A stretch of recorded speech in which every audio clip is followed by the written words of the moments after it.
Dungeons & Dragons has recently seen huge backlash over the proposed changes to the OGL, alongside their new plans to heavily monetize their player base. In the last few hours, the executive producer of D&D, Brink, has put up a new blog post on the D&D Beyond website, speaking more openly and plainly about the future of the open game license. They have apologized once again for getting things wrong, especially in regards to the disruptive language and requirements that they set upon doing with their original draft. Their goal moving forward is to focus more on transparency, in order to try and regain your confidence and encourage you to support their vision that they have for this hobby. Hello everybody, my name is Loki and welcome back to The Lair. I'm a new D&D creator who specialises in mechanics and systems to improve your games. I also cover news like this subject today. If you're willing to help out a small creator like myself, I'd really appreciate a like on this video, as well as a subscription. Thanks guys. Mr. Brink, the executive producer of D&D, has stated that on or before Friday the 20th of January, they will be sharing a new proposed OGL document for our review and feedback, just like they did with their playtest material for 1D&D. They've also offered us the opportunity to respond and provide feedback to them in forms of a survey, which will have questions for us as well as open form fields that we can share our feedback. This form will be open for a couple of weeks, which should give anyone interested in doing this enough time to offer critical feedback which could help them moving forward.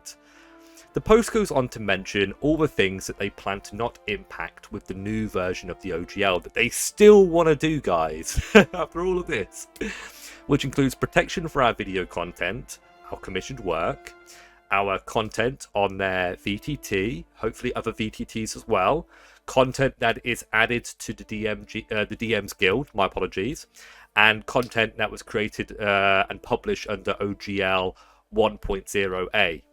And they plan to not include any royalties, financial reportings, or have any control over your work or that of your favourite creators.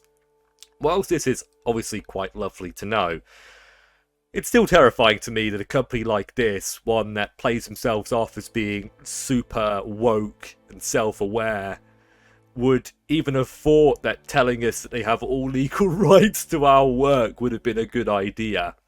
This is one of the many things that they've obviously clearly messed up on, and I'm not too unsure, especially after the original petty statement that they made regarding the first new draft of the OGL, that this statement could really wipe away the stain. My thoughts are, if they don't plan to change anything from the list that was stated, why bother changing the OGL at all? Why not just keep it the same? Some people are already saying that this means Wizards of the Coast and Hasbro are backing down and conceding defeat, but all we're actually doing is trying to compromise with us enough that we'll just let things go back to normal. They still want to change things, and it's likely that those changes are to better serve the interests of their financial future. The big question now is, are these interests going to align with what we want as creators, as players, as dungeon masters, as a community? Well, the answer is quite likely not, right? One thing that isn't referenced in this post is whether the new version of the OGL that they're planning will be able to be replaced by another version, or whether they'll be sticking with this version moving forward. Having the fear that at any moment the OGL could change and rip away the livelihoods of creators is something that I imagine no matter what happens moving forward, creators are probably still going to be thinking about. It's all about trust, right? And I think Wizards of the Coast has ruined it and ripped apart that trust, and it's very difficult to regain that. I think it's cool that they're allowing a survey to give them feedback. But just because they're allowing for feedback doesn't mean they're actually going to listen to it. They got survey forms for 1D&D, and that still looks like a pile of shit to me, you know?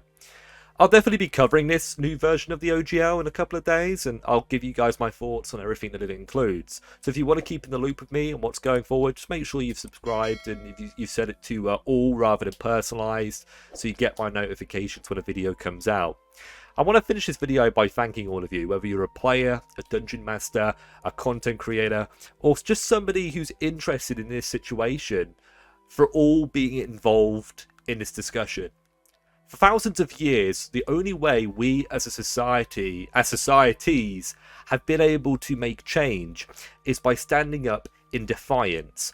And whilst we're not doing that with sword, with arrow, with shields, we're doing it with our voices. So thank you. I'll see you guys next time on Loki's Lair. Until then.